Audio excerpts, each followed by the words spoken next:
Question number 8 है।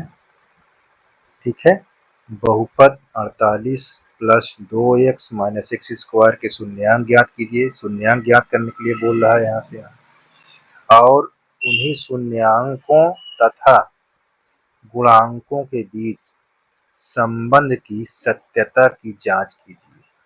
ठीक, तो पहले हम इसको देखते हैं। यहाँ तो यहाँ हमारे पास लिखा हुआ है, ये हमारा बहुपद है, इसको हम ऐसे लिख लेंगे इस प्रकार।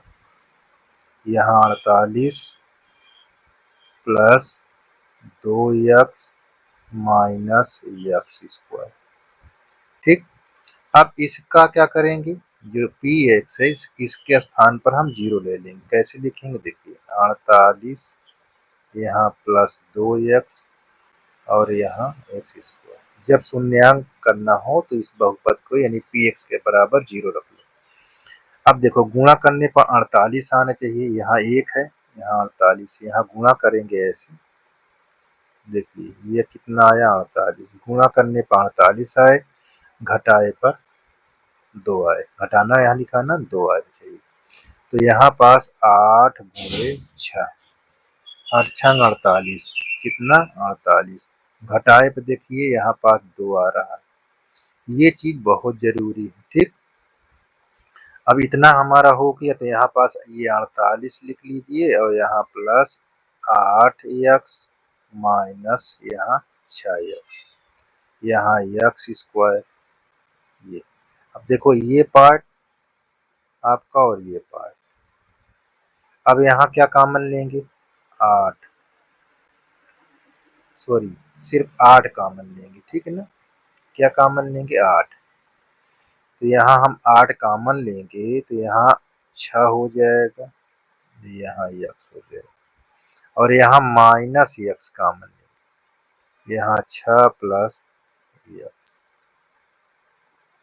इतना।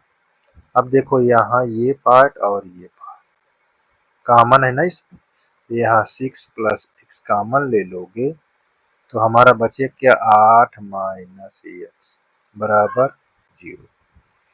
अब हमको यहाँ 6 प्लस एक्स बराबर 0 और एक हमको दिया 8 एक्स माइनस बराबर 0। अब इसको हल करोगे तो एक्स बराबर -6, और यहाँ जब इसको हल करोगे तो एक्स बराबर 8। अब ये हमको क्या शून्यांक पता हो गया, क्या पता हो गया, शून्यांक। तो हम शून्यांक को कैसे लिखेंगे, देखिए शून्यांक, इसी शून्यांक को हम लिखेंगे कैसे, ये चीज ध्यान दें। एल्फा किसी को मान लो -6, बीटा 8, ये हमारा शून्यांक। देखो शून्यांक कैसे लिखा गया है इस प्रकार। आप घबराइए नहीं, आपको इसी तरह निकालना है। ठीक है ना, तो शून्यांक पता हो गया। अब शून्यांक देखो यहाँ पास शून्यांक ज्ञात है, आपका एक आंसर कंप्लीट हो गया। क्या हो गया, एक आंसर हमको कंप्लीट हो गया, किसी प्रकार की दिक्कत नहीं होनी चाहिए। अब हमको क्या कह रहा है, शून्यांक तथा गुणांकों के बीच। तो गुणांक अब इसमें निकाल लीजिए, तो यहाँ पास गुणांक, गुणांक कैसे निकाला जाता है, देखिए। अब इस समीकरण को आप यहाँ लिख लीजिए, 48 लिख लीजिए और यहाँ 2x माइनस एक्स स्क्वायर। बहुत आसान है, ध्यान दीजिएगा।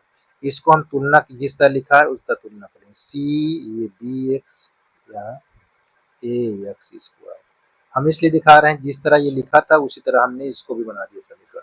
देखो ये सी के स्थान पर है ये बी और ये एक, यहाँ एक गुणांक 1 हो जाएगा।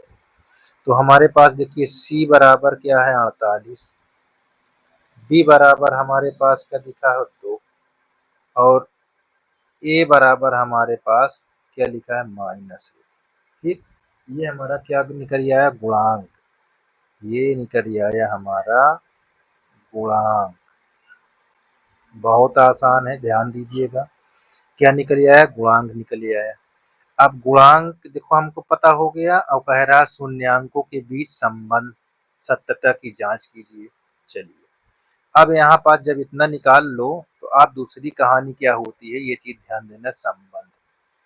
संबंध का मतलब क्या होता है हम भी दिखाते हैं आपको।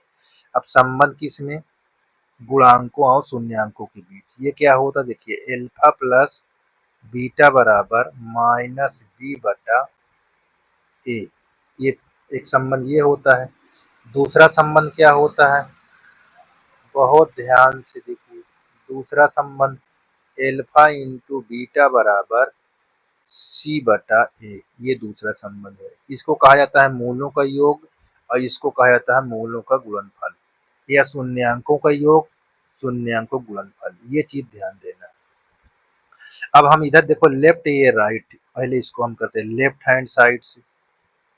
तो लेफ्ट हैंड साइड में अल्फा प्लस बीटा दोनों को बराबर होगा तभी सत्यता की जांच होगी, ठीक है ना। तो यहाँ पास देखिए अल्फा हमारे पास क्या लिखा है, -6, तो यहाँ -6 लिख लीजिए, +8। हम घटा दो कितना आया, +8 में से माइनस निकल जाएगा तो +2 आ जाएगा। ये लेफ्ट हैंड साइड आ गया। अब राइट हैंड साइड में देखिए, राइट हैंड साइड में क्या लिखा है, -b/a। तो देखो यहाँ b का मान का दिया हुआ है, देखो यहाँ 2, यहाँ 2 लिखा हुआ है, बहुत ध्यान दीजिए, माइनस ये 2 हो जाएगा। b का मान केवल 2 लिखा है, माइनस ये वाला, और a का मान का लिखा है माइनस, तो यहाँ माइनस लिख लो। तो ये माइनस और ये माइनस क्या हो गया, प्लस। तो देखो दोनों का लेफ्ट और राइट हमारा क्या है, बराबर हो गया। तो यहाँ पास लेफ्ट हैंड और बराबर राइट हैंड, ये पहले संबंध की जांच हमको हो गया कि ये सत्य है। जांच करने पर हमको सत्यता पाया गया, एक आंसर हमारा ये कंप्लीट हो गया। दूसरे में देखो, इसको हम लेफ्ट हैंड साइड में ले लेंगे, क्या लिख लेंगे, अल्फा एंड बीटा, यानी अल्फा इंटू बीटा। तो अल्फा का मान क्या है, -6, बीटा का मान हमारे पास 8, ये देखो यहाँ दिया था, ये देखो। इसी प्रकार निकालना है, देखो गुणा करोगे तो क्या हो जाएगा, -48। अब आ जाइए right hand side. Right hand side में क्या लिखा है, सी बटा ए। सी की वैल्यू क्या है, सी की वैल्यू हमको दिया हुआ है, देखो 48, यहाँ 48। ए की वैल्यू क्या दिया हुआ है, -, यहाँ माइनस, इससे भाग कराओगे तो हमारा -48 आएगा, नहीं आएगा। तो देखो ये लेफ्ट हैंड और ये राइट हैंड हमारा क्या होगा, दोनों बराबर होना चाहिए सत्यता में। देखो हमारा दोनों बराबर, तो देखो सत्यता की जांच हो चुकी है। यही जांच करने के लिए ये प्रक्रिया आपको करना है, ठीक। इस प्रकार ये हमारा आंसर कंप्लीट हो। तो यही है, देखो शून्यांक ज्ञात करना, शून्यांक तथा गुणांकों के बीच संबंध जो बने उसकी जांच करना। देखो संबंध ये बना हुआ है, ये गुणांक की वैल्यू और शून्यांक की वैल्यू रख के दिखा दो, ठीक। किसी प्रकार की दिक्कत नहीं होनी चाहिए यहाँ तक, ठीक है।